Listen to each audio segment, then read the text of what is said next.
WrestleMania 38 के winners कौन होंगे ये बात जानने की मुझे पता है आपको काफी ज्यादा खलबली है, तो उसका निवारण होने वाला है इस वीडियो के अंदर। और हाँ, Roman Reigns and Brock Lesnar के मैच की भी मैं बात करने वाला हूं। ब्रॉक लेसनर ने ये बता दिया कि आखिर उनको किस चीज से डर लगता है। फिन बैलर यूएस चैंपियन बन गया, लेकिन उसके बाद भी वो खुश नहीं है। और रेसलमेनिया में बारिश होने से पहले क्या चल रहा था, कुछ इंटरेस्टिंग बातें आपके साथ शेयर करने के लिए बस आपको इस वीडियो को लाइक करना है, वीडियो को लास्ट तक जरूर देखना है। तो फिर देर किस बात की, शुरू करते हैं। Okay. Hello chatters, my name is Rohit and you are watching Wrestle Chatter. अच्छा हाँ, एक बात आपको पहले बता देता हूँ कि आज शाम को 7:30 बजे जो है WWE 2K22 की स्ट्रीम होने वाली है, जैसे हमने पहले करी थी। और इस बार Roman Reigns and Brock Lesnar, यही रेसलमेनिया वाला मैच हम लोग खेलेंगे। बाकी आप जो मैचेस कहोगे वो भी हम लोग खेल सकते हैं, खेलेंगे ही भाई। तो स्ट्रीम को ज्वाइन कर लेना ठीक 7:30 बजे, ठीक है, भूलना मत और आ जाना ध्यान से। सबसे पहले गाइस बात कर लेते हैं हमारे खिलाड़ी आदमी और जिनके अंदर ठरकपन काफी ज्यादा भरी हुई है, जिगलर के बारे में। अब जिगलर गाइस आपको पता है NXT के ऊपर आ चुके हैं। NXT मजाक में बोलता हूँ मैं, बातें सीरियसली मत लेना। NXT चैंपियन बन चुके हैं और NXT चैंपियन बनने के बाद अब सीन क्या चल रहा है, मैंडी रोज ने उसके बारे में ट्वीट करके बताया। उन्होंने यहाँ पर सबसे पहले तो ये वाली जो WWE का है, WWE NXT का जो ट्वीट है उसी को यहाँ पर कोट करते हुए लिखा हुआ है, look at this trend I started. Congratulate कर रही है वो यहाँ पर जिगलर को, और साथ में उन्होंने थोड़ी सी ऐसे ये वाली इमोजी बनाई, इसमें आंखें मुंह सब बंद होता है। अब मैंडी रोज यहाँ पर क्या कहना चाह रही है, मैंडी रोज जैसे ये कहना चाह रहे हैं कि मैंने ट्रेंड स्टार्ट किया। क्या ट्रेंड?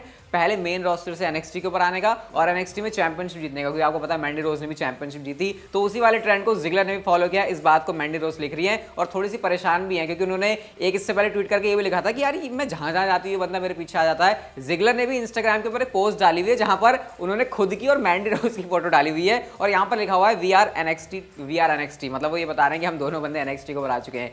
तो जिगलर जो है अब मैंडी रोज के पीछे पीछे चल रहे हैं। वहां पर तो मेन रोस्टर के ऊपर तो काफी अच्छी उन्होंने जो है रंगरलियां बनाई। अब देखते हैं NXT के शो पर क्या होता है, बट मैंडी रोज तो लग रहा है जिगलर के इन हरकतों से शायद बहुत जल्दी परेशान हो सकती है। अगली स्टोरी की तरफ गाइस हम लोग चलते हैं और बात करते हैं ड्रू मैकिंटायर के बारे में। तो गाइस ये एक ऐसी बात है जो कि मेरे ख्याल से हर एक उस सुपरस्टार को सोचनी चाहिए जो कि WWE के अंदर कुछ बड़ा करना चाहता है। मैकिंटायर ने यहाँ पर ये बताया कि देखो मैं भी कंपनी से फायर हुआ था, मैं NXT के ऊपर आया, उसके बाद मेन रोस्टर के ऊपर आया, तो मेरी जर्नी कैसे रही, कैसे तुमको लोगों का ट्रस्ट जीतना होता है। WWE के जो बैक स्टेज लोग होते हैं जो सारी चीजें कर रहे होते हैं, उन्होंने कहा देखो मेन रोस्टर पे आने के बाद भी ऐसा नहीं था कि सारी चीजें मेरे लिए एकदम से सुधर गई, मेरे को अच्छे अच्छे प्रोमो करने पड़े, मेरे को अच्छे मैचेस करने पड़े। और एक बार मुझे याद है कि लाइव इवेंट के अंदर फील्ड का स्टील केज मैच होना था, लेकिन जो अपोनेंट था वो अनअवेलेबल था, जिसके बाद विंस मैकमैन ने मेरे ऊपर ट्रस्ट करके मुझे उस जगह पर डाला था। मतलब ये विंस मैकमैन की कॉल थी यहाँ पर, जिसके बाद वो जो मैच है वो मेरा और उसका होता है। और फिर उन्होंने ये बताया कि उसके बाद भी धीरे धीरे बैक से जब तुम काम करते रहते हो, तुमको विंस मैकमैन का ट्रस्ट जीतना होता है, तुमको उनको टेलीविजन के ऊपर अच्छा करके दिखाना होता है। और ये सारी चीजें मेरे साथ हुई, और जब उनको सही मौका लगा तो उसके बाद मेरा मौका आया। और फिर आप लोगों ने देखा है कि मैंने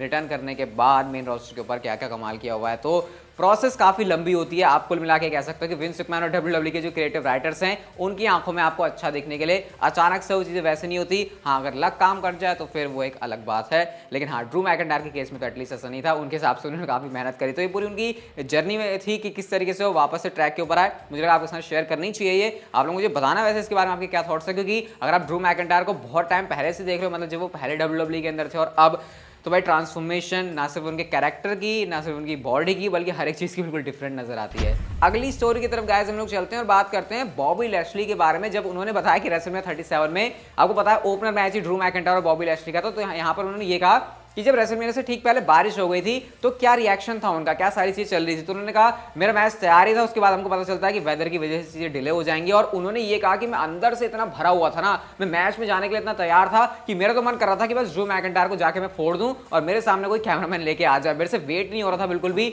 मैं तो ये भी कोशिश कर रहा था कि अभी जो है हम यहाँ पर ब्रॉल वगैरह कुछ शुरू कर देते हैं, जब मैच होगा तो उसके बाद बात की बात बाद में देखी जाएगी। मतलब बॉबी लैशली से बिल्कुल भी इंतजार नहीं हो रहा था, और शायद यही रीजन है कि हमको बैक स्टेज के सेगमेंट भी देखने को मिला था, अगर मैं गलत नहीं हूं तो इनके मैच से पहले, जब ड्रू मैकिंटायर बॉबी लैशली से बैक स्टेज से और वो ये कहते हैं कि अभी मैच होने से मैं तुझे देख लूंगा, उसके अंदर ही बॉबी लैशली कहते इतनी इंटेंसिटी दिख रही थी। तो एक्जैक्टली ये चीज हो रही थी जब बारिश हो रही थी रेसलमेनिया के अंदर और बॉबी लैशली और ड्रू मैकिंटायर का मैच नहीं हो पा रहा था। खैर चलो अच्छा ही है लैशली ने अपने आप को कंट्रोल किया, वरना हो सकता था कि मैच से पहले ही ड्रू मैकिंटायर का जो हाल है वो शायद बेहाल हो जाता। वैसे ड्रू मैकिंटायर भी कुछ कम नहीं है। अगली स्टोरी की तरफ गाइस हम लोग चलते हैं और बात करते हैं the beast incarnate Brock Lesnar के बारे में। जैसे कि मैंने वीडियो की स्टार्ट में ही कहा कि ब्रॉक लेसनर ने खुद बताया कि वो किस चीज से डरते हैं, और वो चीज है कुछ भी नहीं। ब्रॉक लेसनर ने यहाँ पर कहा कि देखो भैया, इस दुनिया में कोई भी ऐसी चीज नहीं जिससे मैं डरता हूँ। उन्होंने ये कहा कि मैं मरने से भी नहीं डरता हूँ। मतलब मुझे ऐसा लगता है कि लाइफ में मैं इतनी सारी चीजें कर चुका हूँ कि अब मुझे मरने से भी कोई डर नहीं। सिर्फ उन्होंने एक चीज को पॉइंट किया, उन्होंने कहा कि देखो मेरे पास मेरे बच्चे हैं और अगर मेरे साथ ऐसा कुछ होता तो मैं उनके लिए डिसअपॉइंट हो जाऊंगा। तो सिंपली उन्होंने ये कहा कि देखो मुझे अब दुनिया में किसी भी चीज से डर नहीं लगता। मतलब ब्रॉक लेसनर ना सिर्फ रिंग के अंदर बल्कि दुनिया की किसी भी और चीज से नहीं डरते हैं। और उन्होंने इतने कैजुअली बोला जैसे कि एक्चुअल में देख के लग रहा था कि मरने से तो भाई उनको कोई डर ही नहीं है, क्योंकि खुद जितने वो टेलीविजन के ऊपर खतरनाक है, रियल लाइफ में सॉफ्ट जरूर है, बट हाँ ऐसी कोई चीज़ है जो कि ब्रॉक लेसनर को डरा सके। आपको क्या लगा था वीडियो के स्टार्ट में, वो चीज़ क्या हो सकती है मुझे बताना आप कमेंट करके, क्योंकि भाई एक्चुअल में कोई ऐसी चीज़ ही नहीं है जो ब्रॉक लेसनर को डरा सके। अगली स्टोरी की तरफ गाइस हम लोग चलते हैं और बात करते हैं फिन बैलर के बारे में, जो कि अभी अभी यूएस चैंपियन बने हुए हैं। तो गाइस फिन बैलर ने एक थोड़ी सी ना जेन्युइन सा रीजन दिया कि आखिर क्यों उनको ये सारी चीजें वर्थ नहीं लगती जो वो कर रहे हैं इस समय। उन्होंने कहा कि देखो जितने पैसे मुझे मिलते हैं ना, ये इसके वर्थ नहीं है जितना मैं पेन से गुजरता हूं। अब शायद आपको फिन बैलर की बात सुन के ऐसा लग सकता है कि फिन बैलर ये कहना चाह रहे हैं कि यार उनको WWE के अंदर कम पैसे मिलते हैं, लेकिन गाइस इसके पीछे रीजन बिल्कुल अलग है। उन्होंने कहा कि देखो मैं पैसे तो कमा रहा हूं, लेकिन उसके पीछे जो चीजें मैं सेक्रीफाइस कर रहा हूं ना, वो वर्थ नहीं है। मैं अपनी फैमिली से अलग हूं, क्योंकि आपको पता है वो आयरलैंड से बिलोंग करते हैं। इतने सालों से मैं जिन लोगों के साथ पला बड़ा हूं, मैं उनसे अलग रह रहा हूं, और मेरे पास उनको कनेक्ट करने का जरिए वीडियो कॉल या फिर मैसेजेस होते हैं, फिर कभी कभी जब मिलने चले जाते हैं तो वो एक अलग बात है। साथ में उन्होंने ये भी कहा कि मेरे जितने भी ऐसे छोटे मोटे हैं ना चाचा ताऊ ये सबके लड़के, वो मुझे जानते नहीं है मेरी पर्सनालिटी के तौर पर, वो सिर्फ मुझे जानते हैं एक टेलीविजन के ऊपर फिन बैलर है। यानी वो असली में मैं कैसा हूं कभी उस चीज से तो मिले नहीं। तो इस वजह से प्रो रेसलिंग को मैंने चुना हुआ है। मैं अपनी लाइफ में काफी ज्यादा सैक्रिफाइसेस करता हूं, और इसके लिए जो मुझे पैसे मिलते हैं शायद उसके हिसाब से इसको कभी भी नहीं तोला जा सकता। तो ये यहां पर फिन बैलर ने कहा, मानना पड़ेगा कि ना सिर्फ ये फिन बैलर के केस में बल्कि हर एक उस WWE सुपरस्टार के केस में है जो कि अपनी फैमिली से अलग रहता है। और WWE का भाई शेड्यूल ही ऐसा है, फैमिली को हर जगह या तो लेके भागते रहो, जो कि सुपरस्टार बिल्कुल भी प्रेफर नहीं करते, क्योंकि उसमें काफ़ी ज़्यादा जो है उनको प्रॉब्लम होती है। तो फिर एक ही ऑप्शन बचता है कि वो अपनी फैमिली से अलग रहें। तो इस चीज़ को यहाँ पर, इस दर्द को फिन बैलर ने शेयर किया है। काफ़ी सही बात है वैसे। हाँ यूएस चैंपियन में बन गए, सैलरी भी उनकी अच्छी होगी, इसमें कोई वो बात नहीं, बट जितना वो अपनी फैमिली से अलग रहने का दर्द है उसके सामने शायद उनको कोई बात बिल्कुल भी नहीं लगती। काफ़ी सही बात बोली है वैसे फिन बैलर ने। एंड इवन ऐसा हमारे लोगों के साथ भी होता है जब हमको जॉब वगैरह करने के लिए कैसे घर से बाहर जाना पड़ता है फिर पढ़ने के लिए। क्या आपकी भी है ऐसी कुछ, आप भी रिलेट करते हो इस बात से? मुझे कमेंट सेक्शन में आप लोग बता सकते हो। हम चलते हैं गाइस अपनी अगली स्टोरी की तरफ और बात करते हैं कोडी रोड्स के बारे में। कोडी रोड्स के बारे में कभी कुछ पता चलता है कि वो आ रहे हैं, कभी पता चलता है कि वो नहीं आ रहे। लेकिन गाइस कोडी रोड्स के बारे में अब एक अपडेट हमको मिली है, और अपडेट ये है कि WWE का प्लान अगले मंडे नाइट रॉ के एपिसोड में, जो कि 14 मार्च को होने वाली है जैक्सनविल, वहां पर कोडी रोड्स को लाने का था। अब क्या अभी भी WWE का प्लान है, इसके बारे में कुछ भी कंफर्मेशन नहीं है। एक तो कोडी रोड्स के स्टेटस के बारे में बहुत कम बातें सामने बाहर आ रही हैं। अगर कोई और सुपरस्टार होता तो अब तक तो शायद बात पता भी चल जाती कि क्या उनका WWE के साथ कॉन्ट्रैक्ट है या फिर नहीं।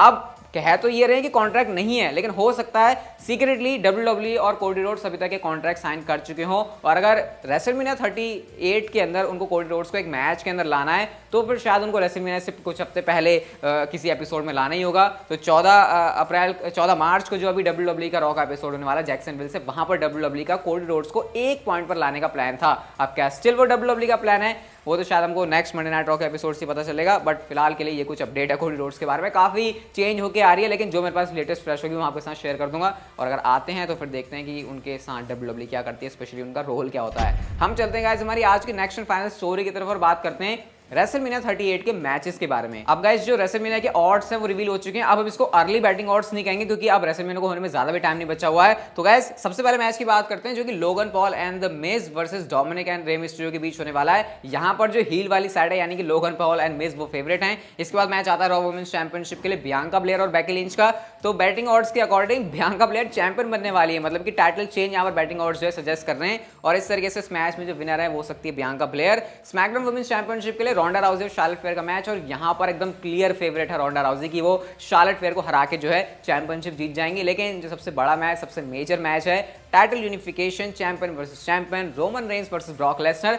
अब अगर आप लोग हमारे चैनल पर एक्टिव चैट रहोगे तो लास्ट टाइम मैंने आपको बताया था कि मेरे हिसाब से और शायद आपके हिसाब से भी शॉकिंगली ब्रॉक लेसनर फेवरेट है रोमन रेंस के सामने, और वो जीत जाएंगे इस टाइटल यूनिफिकेशन वाले मैच को। बट गाइस बैटिंग ऑड्स हो चुके हैं change, and now Roman Reigns is your favourite to win this title unification match. और बैटिंग ऑड्स यहाँ पर फेवर कर रहे हैं रोमन रेंस को जीतने के लिए। अभी बैटिंग ऑड्स का अंतर इतना ज्यादा भी नहीं है, बट हाँ ये मामला मुझे लगता है काफी क्लोज रहने वाला है। मुझे तो ये भी लगता है कि शायद हो सकता है बैटिंग ऑड्स में हमको फिर से कोई शिफ्ट देखने को मिल जाए, बट करंट बैटिंग ऑड्स यहाँ पर रोमन रेंस को फेवर कर रहे हैं कि वो जीत जाएंगे करेंगे इस टाइटल यूनिफिकेशन वाले मैच को। काफ़ी ज़्यादा सस्पेंस है, स्टोरी लाइन में क्या होगा, ट्विस्ट है, सब कुछ होगा, बट अच्छे तरीके से अगर हो, फैंस को सेटिस्फाई करने वाला हो तो फिर उसके तो एक अलग ही मजे। बाकी गाइस फिलहाल के लिए हमारी जो आज की वीडियो थी वो ये तक। अगर आपको अच्छी लगी तो लाइक कर दो, शेयर, सब्सक्राइब, नोटिफिकेशन बेल को आप लोग ऑन कर सकते हो, and see you guys in my next video.